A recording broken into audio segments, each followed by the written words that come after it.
We've got a tragic story out of Texas for you guys. It involves Pastor Daniel Meza and his wife Araceli Meza. They were apparently convinced that a 2-year-old boy was possessed by demons. Now, here's where the story gets unclear. The boy passed away. He definitely died. But it's not clear as to why he died and what their beliefs about his possession had to do with it. Some say that he died because he was not given food for 25 days. Some say that he died because he fell out of a chair. Now, either way, that leads us to the next part of the story, where they decided that they were going to resurrect the dead child a couple of days later. So, as they explain here in the Daily Mail, in the footage, and there's video of this, Meza apparently uses oils to try and bring him back to life, while also praying and speaking in tongues during the rising ceremony lasting for hours. And she invokes Jesus to give life into the child. Unsurprisingly, that does not work. So these, honestly, lunatics thought at first the kid was possessed by demons. Then they thought he could be like Jesus and be born again a couple of days later. Now, they're not the parents of the child, and the parents' child, after this ceremony clearly failed, decided to take the body back to Mexico. They're gone.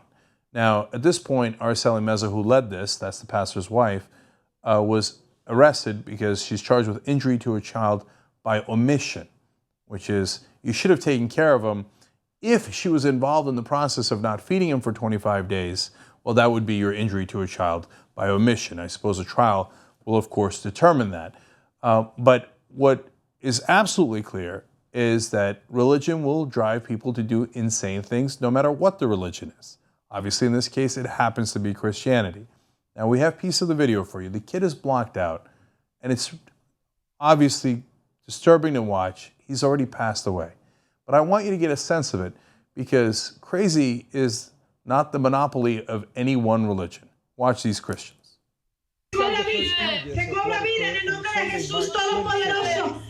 Images of a rising ceremony.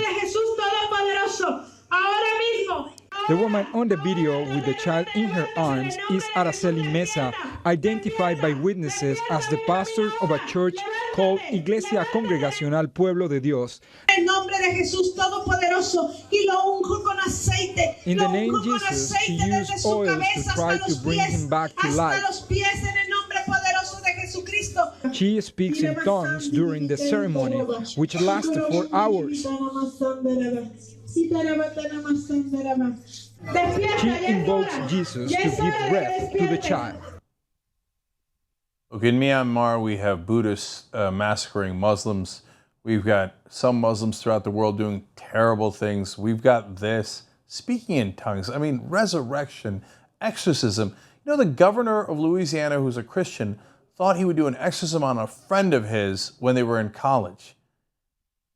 None of this makes any sense. It's not just one religion, it's a lot of these religions. You know why? Because if you believe in myths, you'll do crazy things. None of these things are true. No one came back to life. They're not possessed by demons. It isn't true in Christianity, Judaism, Islam, Buddhism, Hinduism. It isn't true in any of them. Please stop believing in crazy things, because sometimes they lead to disaster, just like this.